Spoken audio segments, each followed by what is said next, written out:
Hanya saya sering ditanya, Gus saya ini supir bis, kan musafir terus, berarti saya boleh tidak puasa terus panjang Ramadan? Coba kalau ada jadi ahli fikih mesti bingung. Mau boleh, ya boleh terus supaya orang nggak peduli sama Ramadan.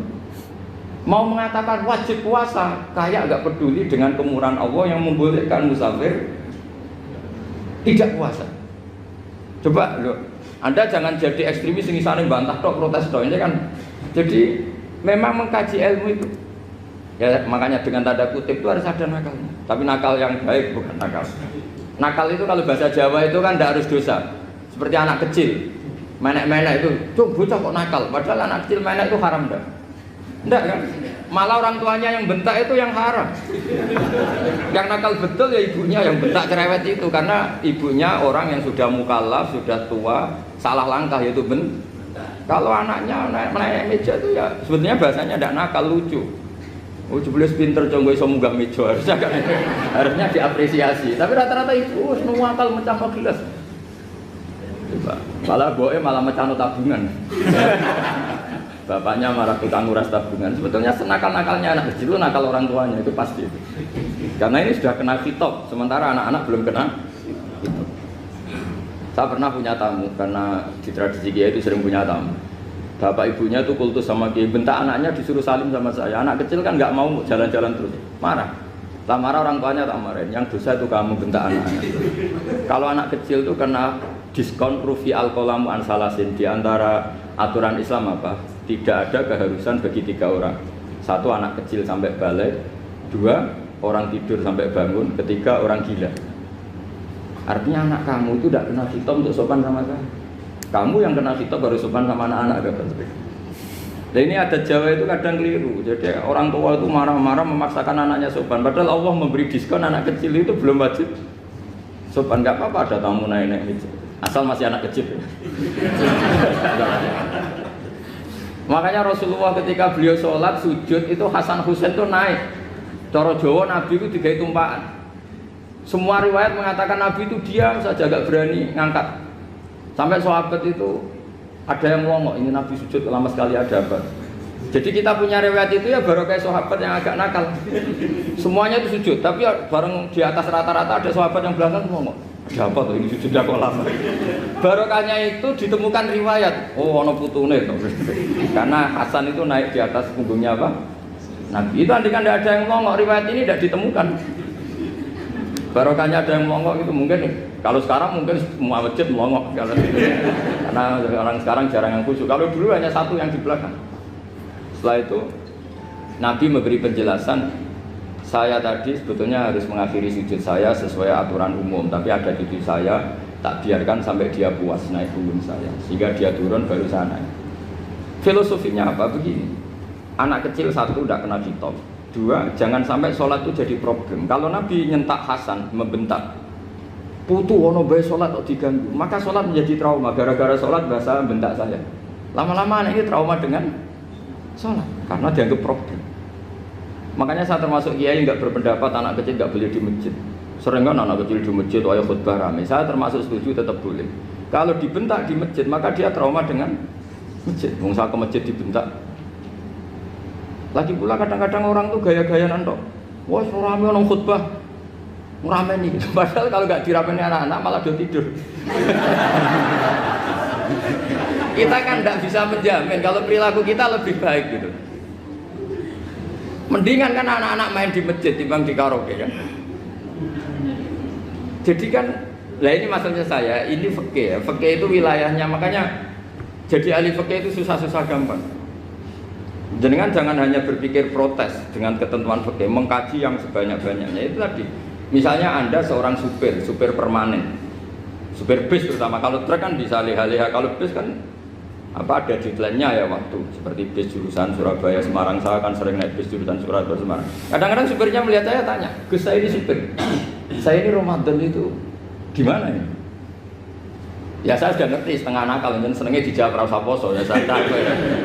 Tapi masalahnya secara fikih kalau kamu mengharapkan kamu harus puasa terus, kamu melanggar konstitusi ilmu. Memang musafir punya diskon, boleh tidak puasa. Pertanyaannya bayarnya kapan? Wong Syawal ya nyupir lagi, Dzulqa'dah nyupir lagi, nanti sampai Ramadan ya Nah terus, ya pas kamu cuti, biasanya cutinya pas sakit, boleh diskon lagi karena sakit. Coba. Nggak, andai kan Anda jadi ahli fikih milih zaman. Lo kalau orangnya soleh terus kayak ustadz-ustadz di sini kayak dosen UI kan, masa dosen UI Universitas Islam nggak Islami kan nggak mungkin. Mungkin memilih poso kan. Masalahnya ini kan hukum untuk orang kebanyakan, nggak boleh hukum mosok gak kuat. Bu, sahur jam 3:30 ngombe vitamin pokoknya harus kuat. Itu udah hukum, itu saran. Hukum itu beda dengan saran. Hukum itu hanya berpijak musafir itu boleh iftar. Kalau saran memang boleh, ya usahakan kamu makan 3:30 pas fit nyupir. Terus kalau nyupir selesai jam 10 nanti istirahat. Memangnya majikan bisa ngatur jamnya? Itu fikih. Maka menjadi perdebatan yang namanya pergi itu apa? Menurut Imam Syafi'i, pergi itu ya dari rumahnya ke tempat yang asing, yang tidak wilayahnya namanya pergi. Menurut Imam Ahmad bin Hanbal enggak. Pergi itu tidak kerja. Jadi orang yang supir, yang seperti itu namanya tidak pergi, tapi kerja. Tanyakan ke publik, misalnya jenengan ke UI, istri kamu atau suami kamu ditanya, istri kamu kemana? Kira-kira jawabnya bilang pergi jalan-jalan apa bilang kerja?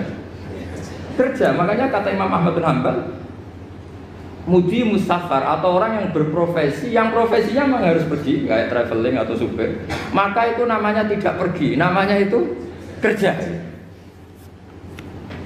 Karena apa? Sekali distatuskan pergi, maka ikut status yang dikatakan Allah dan Rasul, dapat diskon, boleh tidak puasa.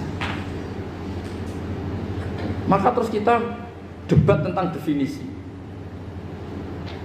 Nah, definisi ini penting karena yang menjadikan hukum rubah itu definisi. Misalnya gini, Mbak ini ngaji saya. Statusnya kalau pakai status saya ajnabi, orang lain Bapak ajnabiyah, maka hukumnya saya melihat Bapak ini haram karena statusnya ajnabi melihat ajnabiyah yang tidak mahram. Tapi kalau di fikih itu ada statusnya. Di antara lelaki boleh muwajahah sama perempuan adalah 1 untuk belajar, 2 untuk muamalah, 3 untuk kesaksian, 4 untuk pengobatan. Itu kan ada pengecualian-pengecualian. Sehingga statusnya sekarang, Mbak itu belajar, apa ingin melihat Gus Bah atau Gus Bah itu mengajar atau ingin melihat itu statusnya bisa rubah. Makanya kalau sebetulnya kalau kita marung di warung misalnya Padang, kita nggak pilah-pilah, kebetulan pelayannya perempuan itu masih bisa dikhilaf secara fikih. Saya muamalah marung, cuma kebetulan penjaganya. Tapi masalahnya Pak ini punya daftar penjaga yang cantik, itu masalah. Maka pertanyaannya itu marung ke situ demi marung, apa demi melihat? Tidak jawab saja. Demi marung apa demi melihat? Kalau demi marung sepakat yang penjaga yang sangar-sangar juga banyak. Akhirnya kalau demi makan, penjaga yang cowok kan banyak. Kalau demi melihat, berarti yang dihitung kan niatnya. Berarti karena muamalah apa karena melihat? Melihat. Itu status. Jadi makanya kalau mudi musafar itu namanya orang pergi atau orang kerja? Orang kerja. Maka menurut pikirannya Imam Ahmad bin Hanbal, seperti itu harus puasa. Karena dia adalah pekerja, bukan musafir. Lalu dalam masalah jumlah 3 hari misalnya, kalau dalam fikih kita, nggak saya kenapa ngomong fikih terus ya, karena banyak yang melupakan fikih. Jenengan pergi haji, zaman Nabi haji itu jamak dan qashar terus. Padahal hajinya Nabi itu, haji itu minimal kan berapa hari minimal itu? 9, 10, 11, 12. Sebenarnya haji itu minimal hanya 4 hari. Karena 13 Dzulhijjah bisa nafar apa? Awal. Kalau nafar awal berarti nggak ada kewajiban nafar sani. Berarti yang wajib betul kan 9, tanggal 9 wukuf di Arafah, terus 10 biasanya ifadah sama balang jumroh apa? Aqobah, terus 11, 12 itu kan sudah boleh cabut karena apa? Nafar apa? Awal. Berarti nggak usah nafar apa? Sani. Berarti hanya berapa? 4. Tapi Nabi haji di Mekah Medina itu sampai 40 hari karena perjalanan. Pertanyaannya, ketika Nabi menjamak dan mengqashar itu cara Imam Syafi'i lis safar. Karena Nabi orang Medina datang ke Mekah dengan jarak 460 kilo maka Nabi boleh jamak dan qasar. Jadi pikiran Imam Syafi'i, jamaknya Nabi itu lis-safar karena pergi.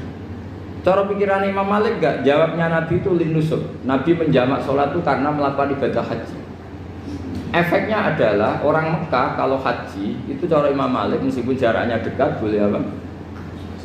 Boleh apa? Qasar, boleh jamak qasar. Lalu terus ada pertanyaan fikih lagi. Lalu jamak qasar itu karena pergi apa karena masyaqqah? Karena repot. Coba kalau sampean kira-kira jawab. Misalnya kita orang kaya bawa uang 1 miliar naiknya Alphard, ada supirnya, ada ajudannya, pergi di jarak 100 kilo. Masyaqqahnya kan tidak ada sama sekali, apalagi di tol kebetulan nggak macet. Kira-kira boleh jamak nggak? Boleh, terus karena pergi, tapi kan nggak ada repotnya sama sekali. Dibanding misalnya yang ngebis bawa beras 1 pintal gitu kan, udah gitu suruhan orang lagi kan pusing. Maka fikih ini untuk memberi hukum itu kalau fikih itu menstatuskan dulu. Ini orang boleh jamak itu karena masyaqqah apa karena safar. Lalu kalau setelah karena safar itu karena jaraknya apa tingkat masyaqqahnya. Kalau karena jaraknya ya tidak juga. Tidak juga gini maksudnya. Mungkin Anda tidak pernah terpikir begini. Kalau saya mau ke Jakarta, kemudian sampai Purworejo itu sudah waktu zuhur. Saya boleh nggak zuhur di situ sama masak? Boleh kan? Padahal perjalanan saya belum capek. Artinya nunggu boleh jamak itu setelah kita menempuh jarak itu apa menuju, sedang menuju dan niat. Sedang menuju dan niat. Misalnya saya mau ke Jakarta, saya orang Sleman mau ke Jakarta, itu sampai mana itu Magelang itu sudah boleh jamak kan? Boleh nggak? Boleh karena saya mau ke. Nah pertanyaan secara fikih mungkin Anda tidak terlintas. Ternyata ditelepon sama istrinya nggak jadi pergi. Padahal sholatnya kadung di jamak, duhur dan asar. Apakah setelah di rumah sholat lagi? Sama nggak pernah mikir gitu. Karena tidak nekuni fikih. Jadi orang fikih itu sudah pusing, makanya jangan diprotes terus. Kita ini sudah pusing, tapi orang itu enak aja protes terus. Tidak menurut jenengan nanti wajib sholat lagi enggak?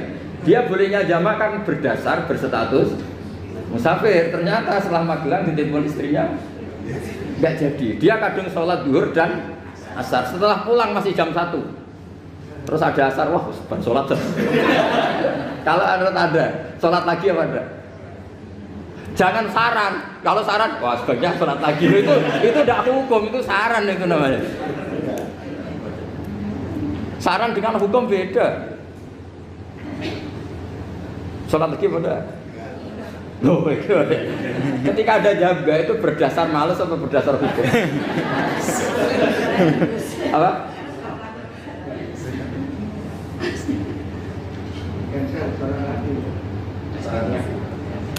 Nah kalau Anda sholat lagi, pertanyaannya gini, Allah itu tidak punya tradisi mewajibkan 2 kali. Pertanyaan fikihnya mesti gitu. Dan saat Anda di Magelang menjamak itu melakukan sesuatu yang disahkan oleh agama. Berarti pas Anda jamak duhur asar, sesuatu pas melakukan itu kan berstatus sah dan boleh. Meskipun setelah itu ada masalah, istri kamu nelpon terus pulang. Tapi pas itu kan sudah dinyatakan oleh malaikat sah, Anda sudah duhur dan asar. Kalau melihat itu tidak wajib mengulang. Tapi bisa saja malaikat ada yang usil. Itu sah karena Anda berstatus musafir.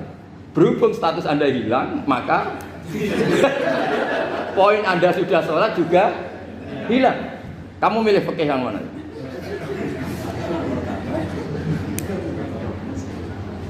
Jadi peneliti fikih itu beda dengan orang-orang yang mendengarin protes. Beda karena nekuni. Nekuni itu beda karena ada konsekuensinya. Makanya fikih itu sampai saya punya kitab fikih itu dikarang 1 orang itu jumlahnya 20 jilid. Per jilid itu segini. Jadi 1 meja ini dikarang 1 orang. Itu mulai yang presisi, yang detail sampai yang khayal. Yang khayal juga ada. Yang khayal itu tadi beliau banyak menghayalkan gini. Suatu saat Anda datang ke Mekah itu hanya butuh waktu 20 menit. Zaman itu belum ada pesawat. Lalu Lalu boleh gak jamak? Boleh gak nakal? Nakal itu begini. Sampai orang kaya punya jet pribadi, misalnya ada Ronaldo masuk Islam, orang kaya. Itu bisa gak puasa? Karena begini. Misalnya dia orang, contohnya orang Arab ya. Orang Arab, jangan orang. Gak, contohnya itu dibalik saja. Di sini itu kalau imsak jam berapa? Imsak Ramadan jam berapa? 3:30 aja biar aman ya. Kalau 3:30 kan masih imsak. Dia terbang ke Mekah. Jadi orang sini puasa jam 5 kan mulai puasa. Dia terbang ke Mekah kan masih malam. Makan terus dia. Mekah mau ada matahari terbang lagi ke barat. Karena dia menghindari berstatus puasa. Atau sebaliknya, dia orang Mekah jam 12 puasa. 12 siang puasa. Dia, wah kalau 6 jam lagi buka bisa barabe saya. Terbang ke Indonesia. Ke Indonesia terbang baru 1 jam, di sini sudah buka. Itu khayal. Jadi itu ada khayalnya. Itu lama dulu sebelum ada pesawat sudah mengkhayal gitu. Bolehkah orang yang di Masyriq ke Maghrib demi itu? Kalau Anda jadi Raja Salman jam 1 kok sudah nggak kuat apa? Puasa, itu diberi saran terbang ke Indonesia. Itu kalau pakai jet kan nggak sampai 9 jam, 1 jam ke Jakarta. Sudah ada wow akbar. Bukan. Boleh enggak? Lo mau kamu enggak bilang, wah enggak boleh. Loh di Jakarta sudah Ghurubus Syamsi. Masa sudah matahari terbenam orangnya enggak boleh? Bukan. Lah ya. Apa? Kalau resikonya gini, sampean mungkin nggak mikir, resikonya gini, kalau dia berstatus musafir, bolehnya buka karena musafir, pertanyaannya dia wajib bayar.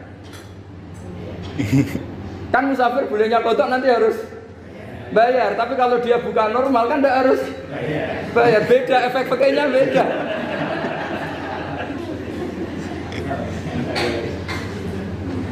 Sama jangan protes, Gus Baik gimana mau ngaji mana tidak senang. Ini kan ngajinya para dosen, para pegawai, jadi harusnya itu jadi mufti, ngaji untuk jadi mufti, bukan ngaji untuk mendengarkan. Jadi makanya saya mohon jangan sering protes sama ulama, ulama sudah pusing. Karena efek-efek hukum itu tidak gampang.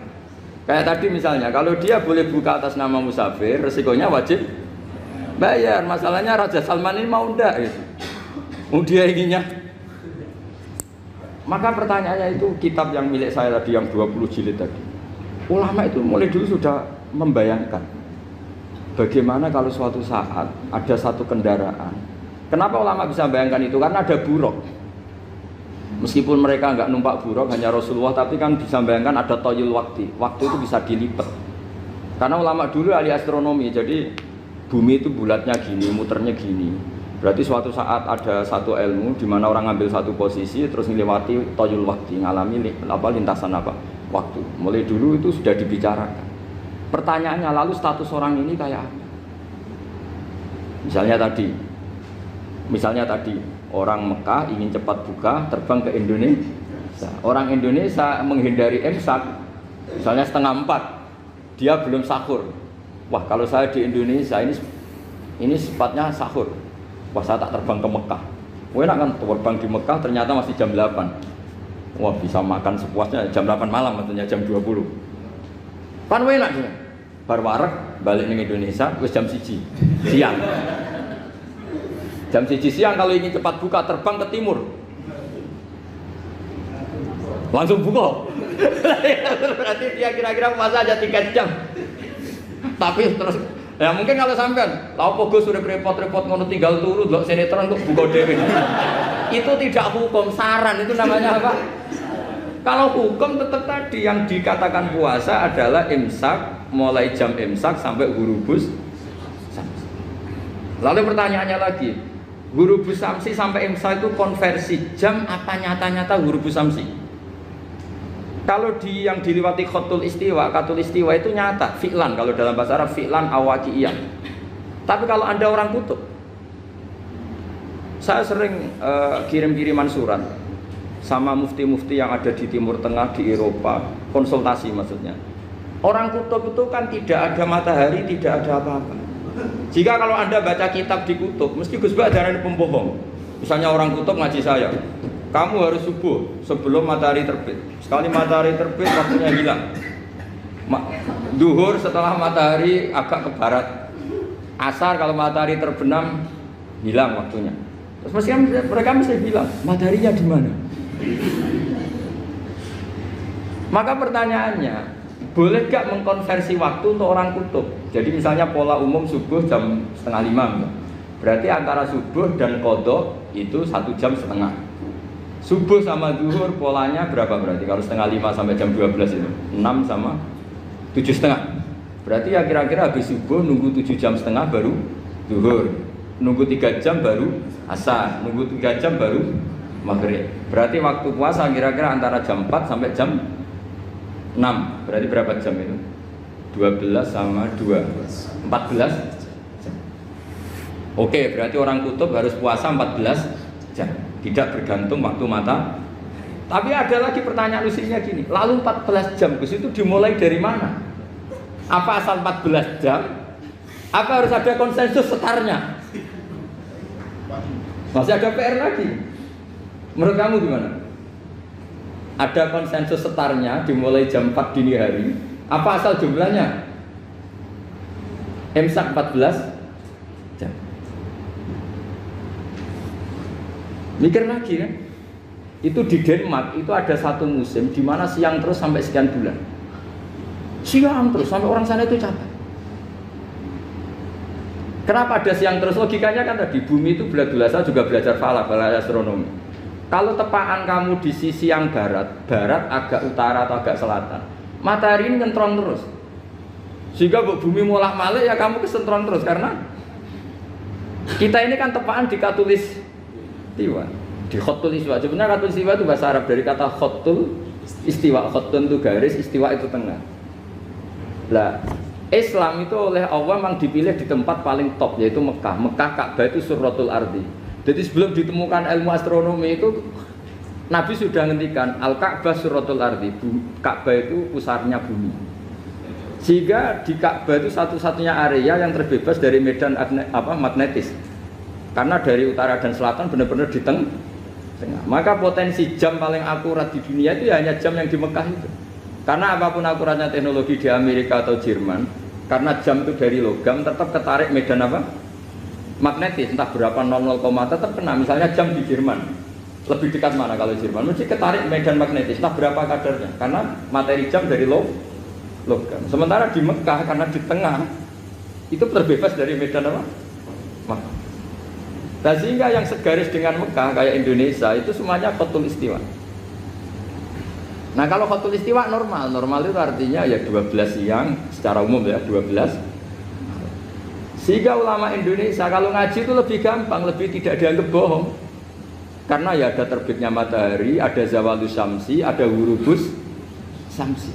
Coba kalau kitab itu Anda baca di kutub utara sama kutub selatan, murid kamu bingung semua. Ini gimana Ustadz, tidak ada matahari kok semuanya diukur pakai matahari. Lalu pertanyaannya dikonversi kan? Pertanyaannya kalau dikonversi pakai apa gitu? Asal 14 jam apa harus sepakat dimulai jam berapa? Milih mana? Milih sepakat. Pertanyaannya kalau sepakat, ukurannya siapa yang jadi ahlul halli wal aqdi?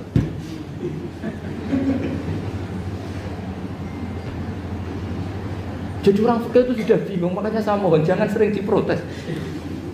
Saya pernah ketemu ulama, saya kan sering ikut komunitas di New York.